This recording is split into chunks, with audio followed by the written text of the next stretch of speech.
We got third and goal. We went from the best teams in each conference to now we're going to say not the worst, because I think the worst is self-explanatory, but the biggest frauds in each conference. So let's actually flip it. Let's go NFC first. Mikey, who's your biggest fraud? I know it's a little bit of a cop-out because they're 3-5, and they've had Geno Smith, but I'm going to say the Seattle Seahawks. Listen, I don't think that Russell Wilson coming back solves their issues. Like, does it put a stain in my memory? Am I forever going to look down upon Russell Wilson for all time for breaking the huddle on Monday Night Football, Sunday Night Football, whatever it was, breaking the huddle and running a 2-minute drill by himself in the middle of the field? Come on. Like, that was BS. That was terrible. I can't get that out of my brain. But even with him coming back, Seattle's not a good football team. They have major defensive issues. They swang on blitz boy Jamal Adams. He can't cover. He can't cover, and they can't. He can't cover. He can't do it. It's terrible. And if you bring him down and you stack the box, like who in the NFC can you like? Who in the NFC are you stacking the box against? Like, no one's a really run heavy team. The best person to compare Jamal Adams to is Cam Chancellor. If Cam Chancellor had almost zero football IQ. Because Cam Chancellor was a big hitter, he could defend the run, but you know what Cam Chancellor could also do? He could break up the pass. He could. He was capable of it. It wasn't his strong suit, but he could still do it. And Jamal Adams is kind of a wannabe Cam Chancellor, and I think that's what Pete Carroll thought when he brought him in, because they are kind of similar in that sense. But but Seattle has so many issues. They can't generate really like a decent pass rush. I don't see them, like, they're in the toughest division in football too. So I don't see them making the playoffs. I just can't picture it. I can't see it. I think they lack a consistent run game to help out Russell Wilson. Pete Carroll loves to run the ball, but like this team is not what we thought it was. Russell Wilson coming back is not going to fix their issue. So Seattle's going to remain. They'll probably finish a game above 500. They're not going to have a complete tank losing season, but they're not a playoff team. They're not a contender. Yeah, I think you're right about the Seahawks. I just don't know if they're a fraud, because we've known for a couple weeks now that they're not very good. And I don't think anybody thought that they were that great. I think we all just thought Russell Wilson makes up for a lot of issues, My biggest fraud in the NFC is actually a team that you've now brought up twice. My biggest fraud is the Rams. And here's why. I feel like they play a lot of teams way too close that they shouldn't. The Lions gave them a run for their money. Lions gave them everything that they had. They lost to the Cardinals. They lost to the Derrick Henry-less Titans. They barely beat the Seahawks, who went without Russell Wilson for a half, and the Colts, they played a close game. Think what you want about the Colts. They have undeniable talent, and I don't think that's the issue. I think they're in a similar mold to the Chiefs, but not really. They have talent, but it hasn't been pretty for them offensively. It really hasn't. And in the games, I know that they have some blowouts here, but I feel like when I watch the Rams, I look at them, and sometimes I'm like, I'm just not convinced. I think everybody kind of crowned Matt Stafford when he went from the Lions, right? Like, oh my God, he's going to be so exceptional for the Rams and come to a next level in his career. And I think that some of that is true. Being on the Lions is a shot to the head for your career. But I think that there's some truth in what we thought about Matt Stafford when he was on the Lions. He's kind of a stat patter, a little bit, He's maybe not one of the top 6 quarterbacks in the league. He's not. And he's probably top 10 just based on arm talent, but some of this stuff probably is true. Is he tough? Yeah. Does he have one of the best arms in the league? Yeah. Does his accuracy kind of wander sometimes? Maybe a little bit, But yeah, I think that some of that is true. And I think they run too much play action with him, though. I don't know if it's the play action. I feel like I don't know what happened to Robert Woods, but Cooper Kupp has been like their guy this year, and I don't. Cooper Kupp is very good. He is, but I don't know what happened to Robert Woods because I don't know. I don't have the stats to back this up, but I feel like I've not heard Robert Woods' name in. That's how I feel about Tyler anything. Lockett. Yeah, exactly. Since Russell Wilson left, Tyler Lockett's been kind of like, what happened to Tyler Lockett? And who knows? Robert Woods could have 500 yards right now, and I have no idea. But I'm just saying I haven't seen it. Granted, I mean, I'm saying all this about the Rams. They are a 2-loss team, and good teams find a way to win, even if it's ugly. But look at it this way: if the season what's the expectation for the Rams? Super Bowl, right? You add Matthew Stafford, you lose Jared Goff, you think Super Bowl. You got there with Jared Goff. You can get there with Matt Stafford. If the season ended today, they'd play the Cowboys in a wild card game. Are we saying that the Rams win that easily? Like if they played that game 10 times, the Rams win 5? 7. I don't think it's 7. I really don't think it's 7. Because here's why. I think the Rams defense is a lot better than the Cowboys defense. Because I think the Cowboys defense is kind of fraudulent. That's why. But the way the offenses have been going, take away Week 9, right, against the Broncos, Cowboys sucked. Dak kind of sucked, which I'll get to in the next segment. But I think the Cowboys offense is better than the Rams offense. I agree. And I think it's kind of by a little bit of a large margin. I don't think the Rams run it nearly as effectively as they should. No, they don't. And that might be something. Cam Akers is down, and so you're using Darrell Henderson, who's a fine back, but he's not, Cam Akers. And they picked up Sony Michel, and I don't think he even touches the field. Yeah, Sony Michel's not great, but still. That's what I'm saying. So they play the Cowboys today. The Cowboys can score points. Cowboys will put up points, no matter how good your defense is. The Rams might put up 16 against the Broncos without Von Miller. Like I said, toss out this last week. I will have a rant for that in the next segment. But I think how much better the Rams defense is than the Cowboys defense, it's not equal to how much better the Cowboys offense is than the Rams offense, but it's not that far away. I really think the Cowboys offense is they have 3 receivers that can kill you, and they have 2 running backs that can kill you. And Dak and Matt Stafford are, they're comparable. I'm biased, but I think Dak's better. It's not going to matter in that in the hypothetical playoff game between the two, though, because you're going to need to double Aaron Donald in the middle, and then you're going to have Von Miller 1-on-1. But Von Miller, the thing is with the Von Miller stuff, is he still good? Yes.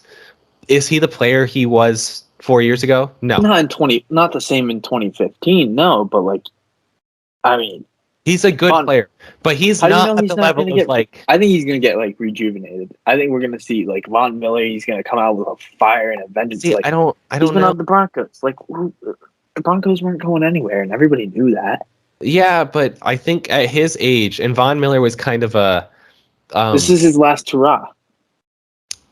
When Von Miller was at his peak, his main thing was speed and balance. Right, he could get around the offensive tackle, and he could be, 35 degrees to the ground and still be able to run and get to the quarterback. That was his thing. And as you get older, what goes down? Speed and balance. So I think obviously he's still good. Look, he's Von Miller, right? But I don't think the gap between him and Aaron Donald is quite large. I think, granted, he's injured all the time. I think J.J. Watt's a better player than Von Miller when healthy. Right now, they're both at comparable ages. They're both older.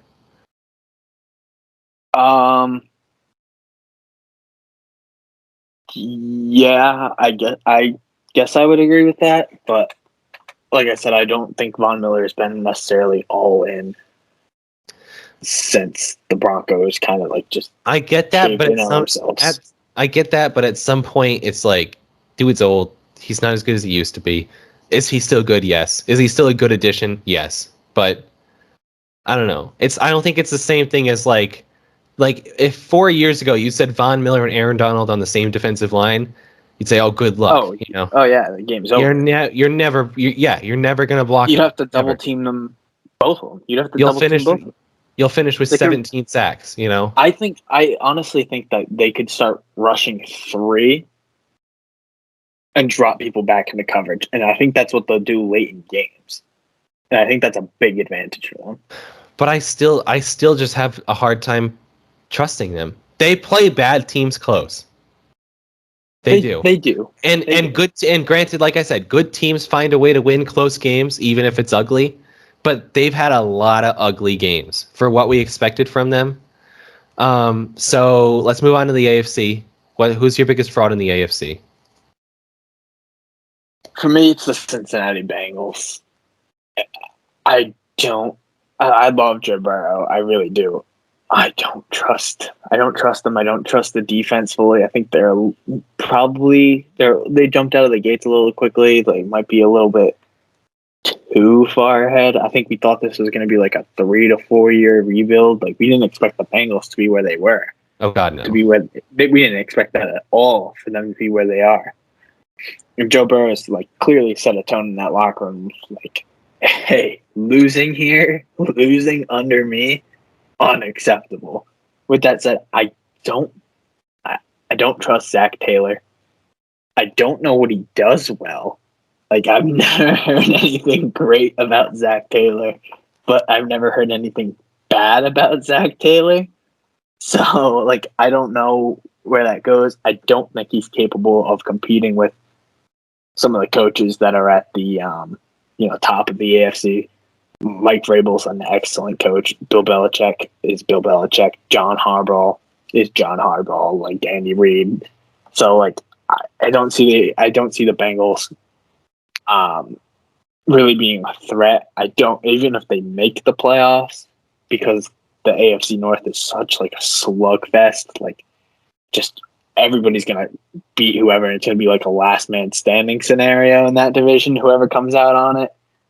But yeah, for me, Bengals, biggest fraud. I don't see them as any of a threat. If I could pick a team that's like in the playoffs right now, I think everybody would pick the Bengals.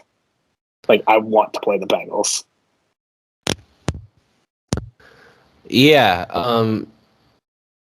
the Bengals aren't a bad pick, right? Because the expectation going into the season was that they'd be probably like a 500 team, somewhere around there. One or maybe a win above 500, maybe a win below, and they've jumped out of the gates really well early, and now they're kind of back down to earth. But I do personally trust their defense, and I think that Joe Burrow is really good, and I think that Jamar Chase is really good, and I think that Joe Mixon's a little overrated. So they, he's good, but I don't know. I haven't always been convinced by him. Zach Taylor as a coach is a big question mark, but it's not a bad choice for a fraud. In my opinion, I was working with teams because right now I don't think the Bengals are in the playoffs. I think that they're out of the playoff picture, but I'm not positive. I'm not sure. Because the thing is, in the AFC, there's like 7 teams that are all 5-4. So it's there's a lot. Yeah, there's a lot of tiebreakers going on. In my opinion, and I apologize to Connor and our friend Zach, the Patriots are the biggest fraud in the AFC. I think that they're a good team. I think they're an okay team. But 4 of their wins are against the Jets twice, the Texans, and the Panthers. The Panthers are a mess.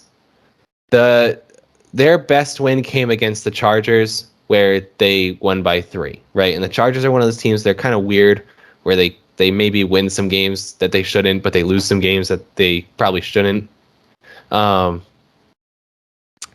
The Patriots, they play teams close, but they still lack some offensive talent. I think that Mac Jones has been okay. Damian Harris has been okay. Jacoby Myers has been okay. I think their offense is a lot of okay, right? It's a lot of mediocre. And as far as rookies go, Mac Jones has been really good. But in the grand scheme of things, do you trust Mac Jones to make some big throws? If the Patriots are down, do you trust Mac Jones to bring them back? I don't. I don't. And that's not anything against him. That's just because he's a rookie and he's kind of been dink and dunk. And I don't think he's incapable of throwing the ball downfield. But I think Josh McDaniels kind of protected him in that sense. And I don't think they have the weapons to go deep. Yeah. You got to toss it up to exactly. Bourne. Exactly. So, and their defense is legit. That's true. I trust their defense very much. And I think Bill Belichick's a great coach. So obviously, yeah. Hot take: Bill Belichick's a great coach. Thing is, they don't shoot themselves in the foot. They don't. That's the thing. They play a clean game and they play kind of a slugfest, and they play their game. They force you to play their. But we'll find out soon if the Patriots are a playoff team or not, because their next 6 games are Browns, who looked really good and have been really good. The Falcons, so they're the playoff team in the NFC, but they're 4-4 and kind of a mess. The Titans, Bills, Colts, and Bills again. And there's a bye week mixed in there between, I think, the Bills and the Colts. So we'll find out pretty soon if they're for real or not. My guess is no. But right now they're the 7th seed in the AFC. And they could there's a chance they could come out of that stretch of games and be, what are they, 5-4? So there's a chance they could come out and be 9-6, right? Is that how many? 1, 2, 3? Yeah, so there's a chance they could be 9-6. There's also a chance that we could be looking at them and they're 6-10 or whatever. Would that be the same amount? 9-6, 6-10? Yeah. No, 9-6, 6-9. Duh, nice. They're inverse of each other. Yeah. So we'll see. We'll see. Yeah. The Patriots just haven't been they're losing their home games. I believe Miami week 1, I think that was at home. That was a loss. They lost to the Saints at home. They lost to the Buccaneers at home. They lost to the Cowboys at home. That's and look, they played 2, 3, 4 home losses this year. That's so unreal, uncharacteristic. And 3 of those games, the Dolphins, the Cowboys, and the Buccaneers. Granted, the Dolphins are not a good team, but they played them close. They played them close. But I just think that they're one of those teams where if they go up against a team with more talent than them, like the Cowboys or the Bucs, who both are more talented than them, they're going to really struggle to win the game unless the other team shoots themselves in the foot, right? The Chargers shot themselves in the foot multiple times. That's why they lost that game. I think the number one benefit that they have going down the stretch in the end of the year, and if they make the playoffs, is every quarterback in the AFC is still young. And we know what Bill Belichick does against young quarterbacks. He even gives Mahomes fits too, still to this day. He will still give him trouble. I think the 2 games against the Bills, that's their season right there. If they can beat the Bills in one of the games, they're going to need a playoff team and they're a threat. But if they can't compete and hang around with the Bills in either of those games, then the season's done. You just can't compete with the upper tier teams. Right. Yeah, I get it that Bill Belichick tortures young quarterbacks, but in this day and age in the NFL, being in the league 3 years constitutes you as somewhat of a veteran. It's not really, but it is. You know what I mean? Lamar Jackson at this point, he's not a veteran, but he is.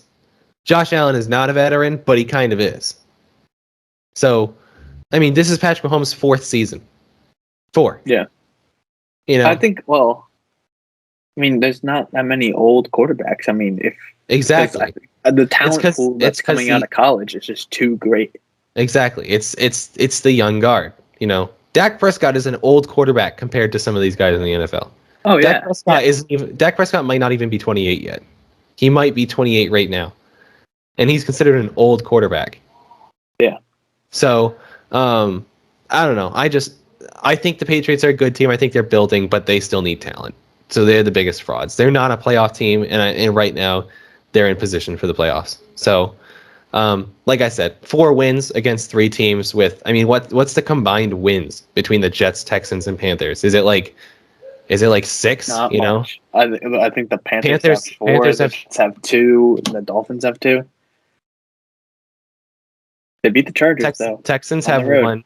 Texans have 1, Jets have 2, Panthers have 3, I thought. No, they have 4.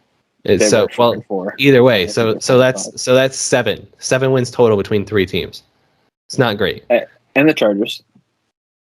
And the Chargers, but like I said, this is 4 of their wins are against teams with a combined 7 wins total on the season. All right, let's move on. We got the last topic of the day. As usual, it is the best and the worst. Basically, we're giving our best of week. What was it? Week 9. Week 9, I think. Week 9. I think now, since we missed 2 weeks, our episodes match the week of the NFL that we're covering. Mikey, you go first. Give me your best. Well, we just got done talking about them, but I'm gonna go with the New England Patriots as having the best week 9. Partly because they got the win. Mac Jones continues to just develop, get better, gain experience. That defense really showed out. Granted, Sam Darnold can make any defense look elite because that guy is a tire fire. He is bad at quarterback. He is bad at football. Like, it is time to wrap up on the Sam Darnold thing. I don't ever want to see him as a starting quarterback in this league again. Like, he is not good. But the main reason why I'm saying it's the Patriots is because of the Bills' loss to the Jaguars. That makes the AFC East a little tighter. The Patriots have both games against the Bills. They're going to be really focused on those 2 games if they can get to them without losing again. They have the Browns at home, and then they have, I just saw it, they have the Browns at home, and then they have the Falcons on Thursday Night Football, and then they have the Titans, and then the Bills on Monday Night Football. But I think if they can get through this little stretch, maybe drop that game against the Titans, pull the upset against the Browns, then they have their bye week. I think the Patriots are going to really shape up here. I think they're going to take shape. I said to Kyle on Sunday, I was like, hey, man, are the Patriots back? Like, I hate to say this because I hate the Patriots, but they might be back. They might be a playoff team. For me, the best week because they won and the Bills lost. I'll give. Should I give my worst or my best?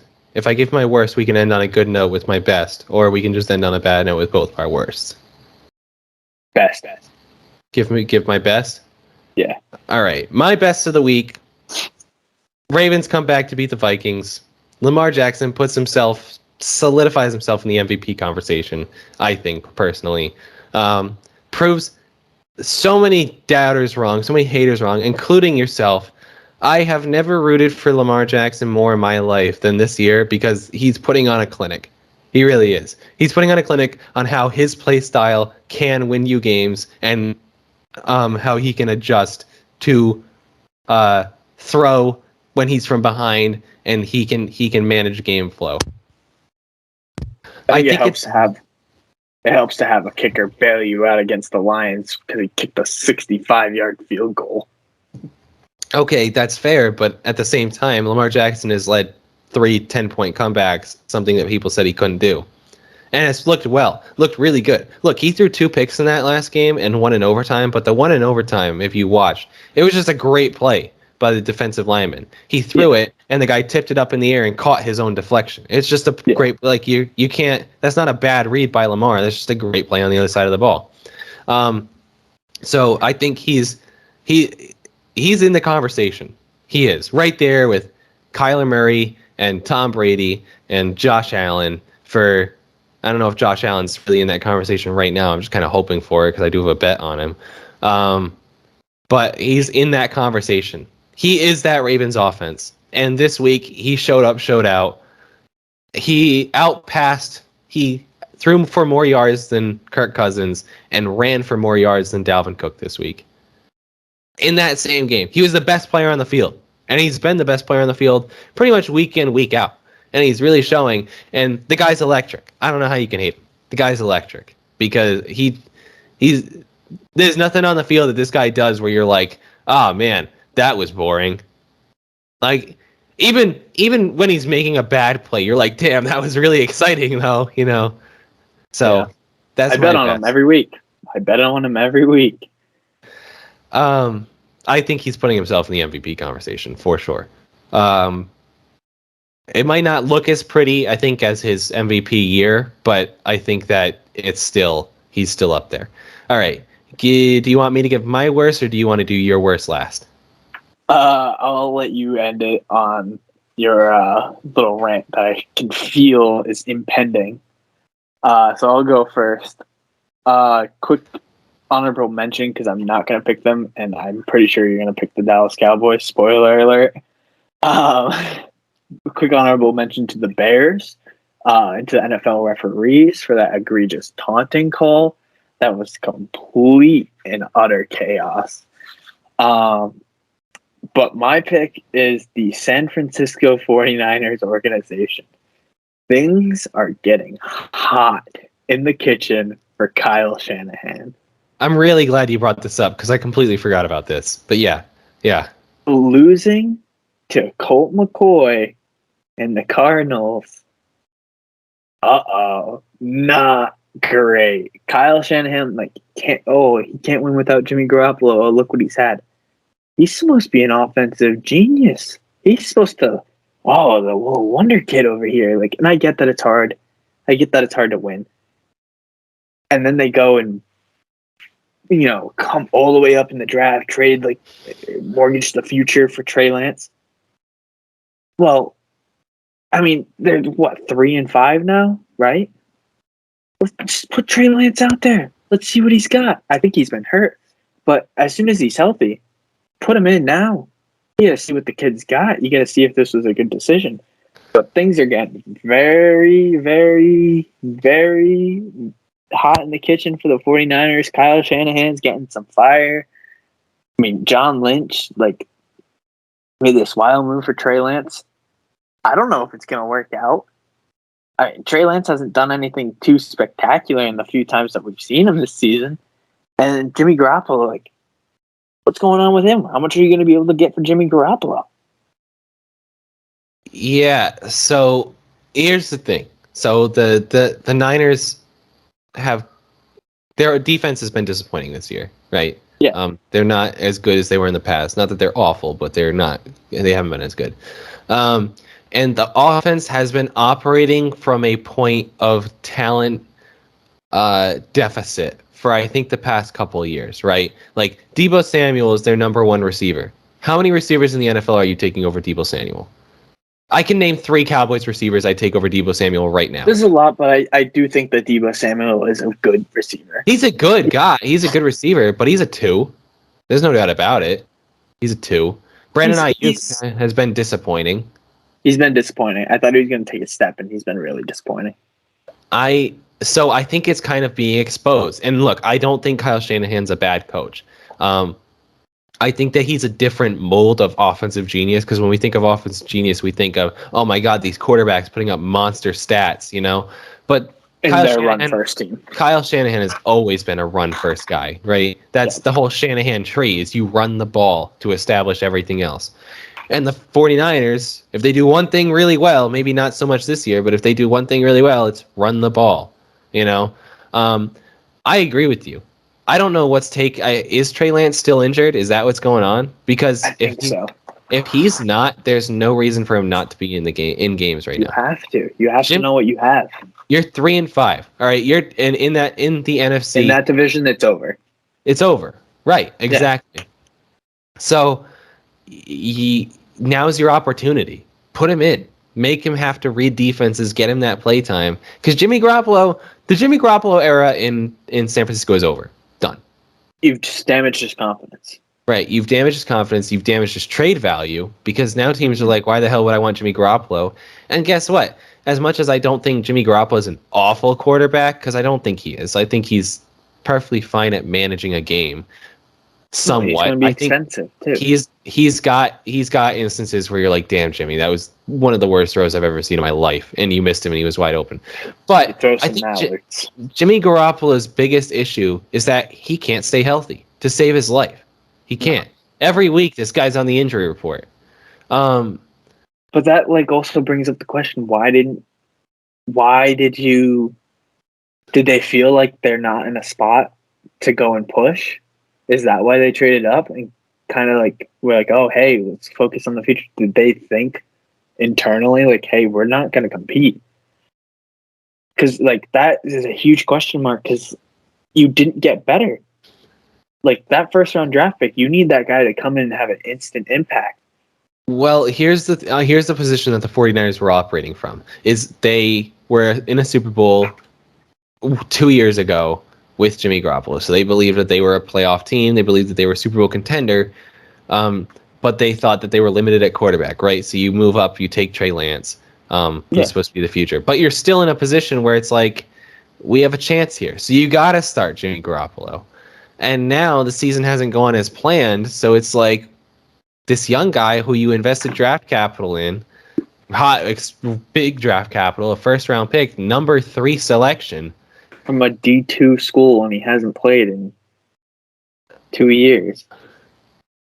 I get that he has. I get that he got a lot of upside and he's got a lot of talent. Right, and we've seen high upside guys hit, right? Josh Allen, Justin Herbert come to mind. High upside guys. You don't draft a guy number 3 overall to have him sit for a whole year. No, because Josh Allen did come in his rookie year, didn't he? He did. Josh Allen? Yeah, he started. He played his rookie year, and so did Justin Herbert, who are both. Those are the guys. Was the starter. Didn't they already have? That's what I mean. Tyrod Taylor. That's what I'm saying. Tyrod Taylor was the Browns starter. Yeah, that's what I'm saying.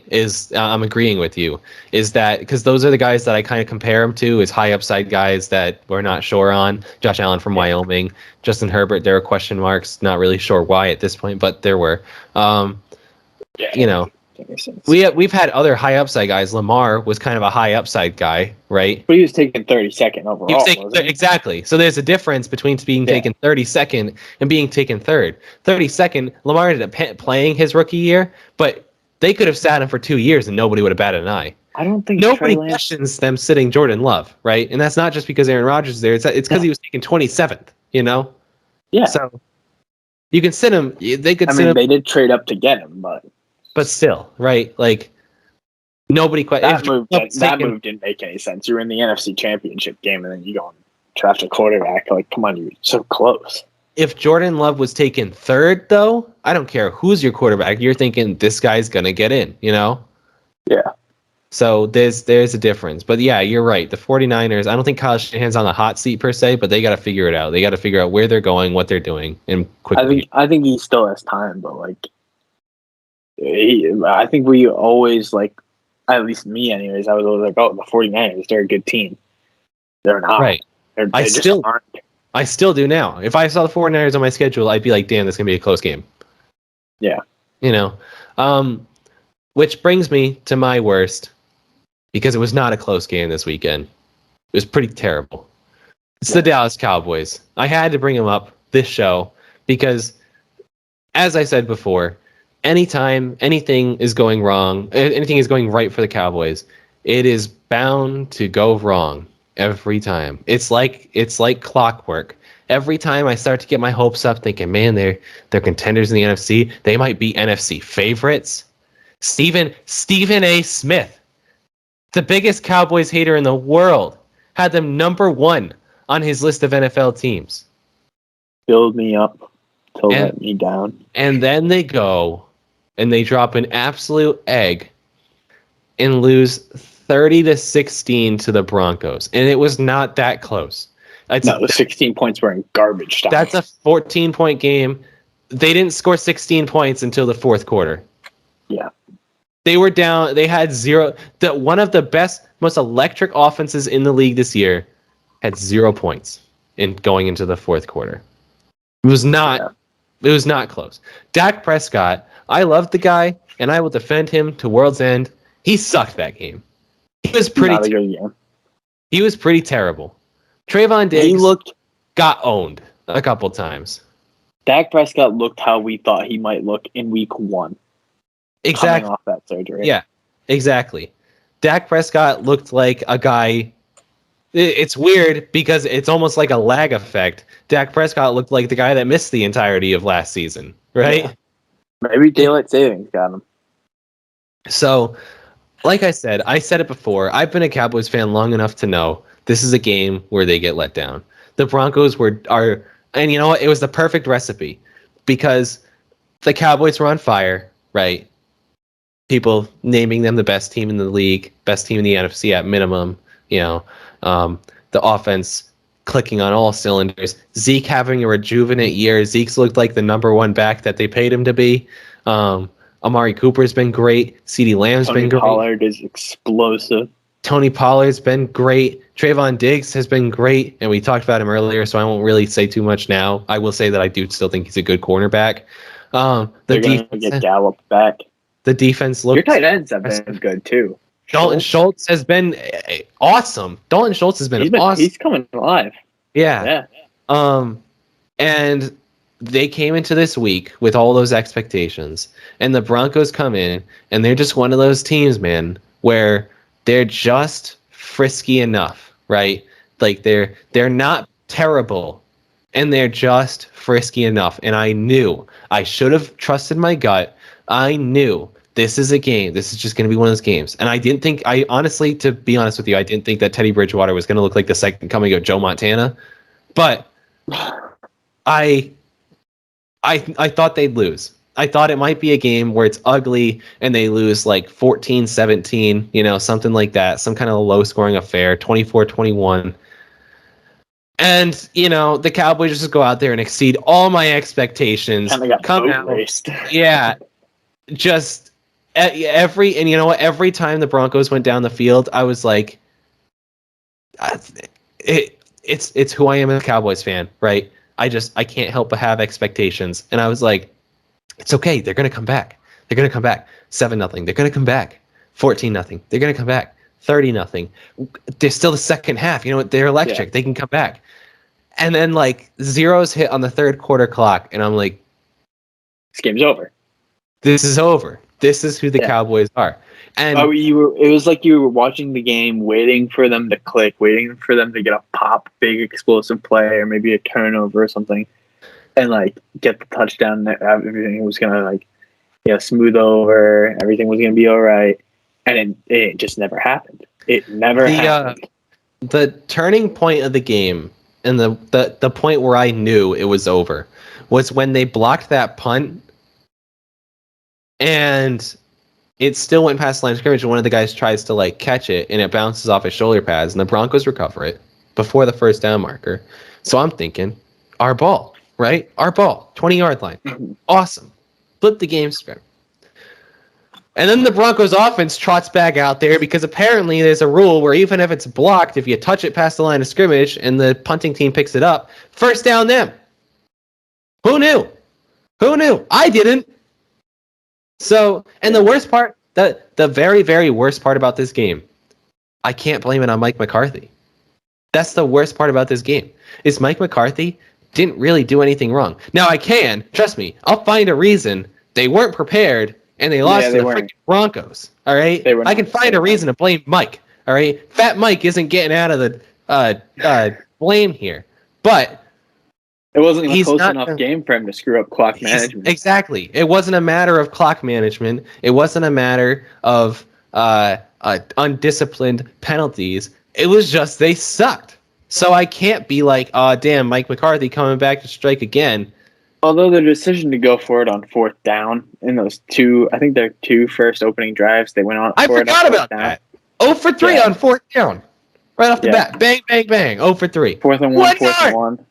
You needed 1 yard twice. I think they gave it to Zeke up the middle, and he got stonewalled, I think.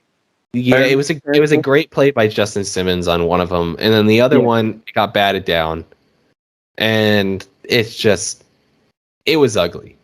That's the only thing I can say is it was ugly. With something that they did a while back, and I think they're just trying to protect him. I want to see Dak Prescott run the read option a little bit more. He can move. I think, like you said, they're trying to protect him a little bit.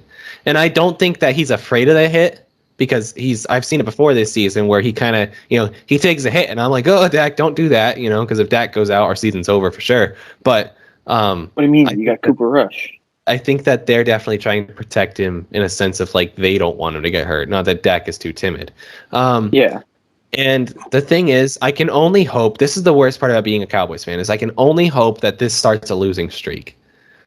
They have to lose like 3 in a row now. They have to. Because they can't turn from this and start going on a winning streak again because it's too early in the season. So their winning streak will perfectly align with them going to the playoffs. Too soon. Right. And I'll find myself in the same situation, but this time it's wild card weekend where they're on fire and everybody's hailing them the best team in the league. Super wild card weekend. Super wild card weekend, my bad. And everybody's hailing them as the best team in the league. And then they go in there on wild card weekend and lay an egg and put 0 points against the Rams. And now I have 2 predictions wrong in the sense that I thought the Cowboys were good and I thought the Rams were frauds. And now I'm proven wrong twice and my team lost. And at that point, what's there to live for at that point? Because I've gotten everything wrong. So it'll never happen. It'll never happen because I think it's a CBS partnership. I'm just picture it. Super wild card weekend. Cowboys going in on the hot streak, getting your hopes up, and then they got the Nickelodeon game and lose. That might be the worst. That might be the worst thing ever. That would be, that would, if that happened, I'd really have to question my place on this earth if that happened. I'd really have to question if God exists and stuff like that, because that would just be a slap in the face. But yeah, so needless to say, like I said, the worst part of it being a Cowboys fan is at this point I can only hope for a losing streak, and that is such a bad thing to root for. But I can only hope that they lose. I can only hope that they lose like their next 2 or like 3 out of their next 5 or something like that. I need them to suck because I need them to peak at the right time. They have a really strange schedule. I don't know if you've taken a look. They have the Falcons this week. And we need to lose that game. We need to double up on the losses here. Then they play the Chiefs, which that game's at 4:25. How's that not a primetime game? How's that not Sunday Night Football? Come on, let's get a grip schedule. It's probably a game of the week, I would assume. Yeah, it's definitely. Then they have a Thursday Night Football game coming off the Chiefs game, and that's against the Raiders. All right, there we go. There we go. Perfect position. Lose to the Raiders, lose to the Chiefs, beat the Falcons. That's 2 out of 3. That's on Thanksgiving. That's okay. I'll be happy if they lose that game. Even more bizarre, then they come back the following Thursday, so 2 Thursday Night Football games in a row, and then they play New Orleans. See, I need them to lose that game, but I don't want them to on principle. But there we go. But then you got Washington twice, and the Giants, and the Eagles, and then the Cardinals are mixed in. Okay, there we go. So, I'm back on the Cowboys. Very losable games coming up. Perfect timing to have a losing streak to kick it back up for the playoffs. That way they can go on a winning streak in time for the Super Bowl and they lose there, and then I'm even more heartbroken because that's how it is being a Cowboys fan. I was watching First Take with Michael Irving and Stephen A. And I think Michael Irvin actually finally had an intelligent thought for once in his life. He said the Cowboys have to play the hunted now and not the hunter. And they don't know how to do that. They haven't been in the spot in years where they are the favorite. They are supposed to be winning these games because it's always been all the Cowboys. They'll find a way to lose. And now that's being flipped. So maybe this little humbling experience is good for them because now they'll check their egos at the door, and they come in focused every single week and they won't buy the hype because boy, oh boy, do we know Cowboys fans love to hype them up prematurely. Yeah. Like I said, we need a losing streak and we need it fast. I've never imagine being a fan and having to root for losses. Dude, I'm doing that right now. I want a better draft pick. All right. That's the show. We got to get to all right, so now, since Mikey is unfamiliar with the show, here's the point. That was 4th and goal. So now we're on to either you choose to kick the extra point, so to speak, where you give a prediction, or like I said, go for 2, and I give you a trivia question, and you have to get it right. Oh shit! Yeah. Let's just say Connor hasn't done well on these. The only trivia question he got right was a technicality because Adrian Peterson was not in the league at the time. He is now, though, so I'm taking that technicality What's away. the situation? What do you mean? Am I down by 14 in the fourth quarter? You're going for 2. Anyways, so right now, you might know this, but the 2 leaders in rushing touchdowns this season are Derrick Henry, which is to be expected, even though he's been out for 2 weeks, and James Conner, which is weird because James Conner, I feel like, has been that guy that's been disappointing for the last 3 years when he was on the Steelers, but he's there.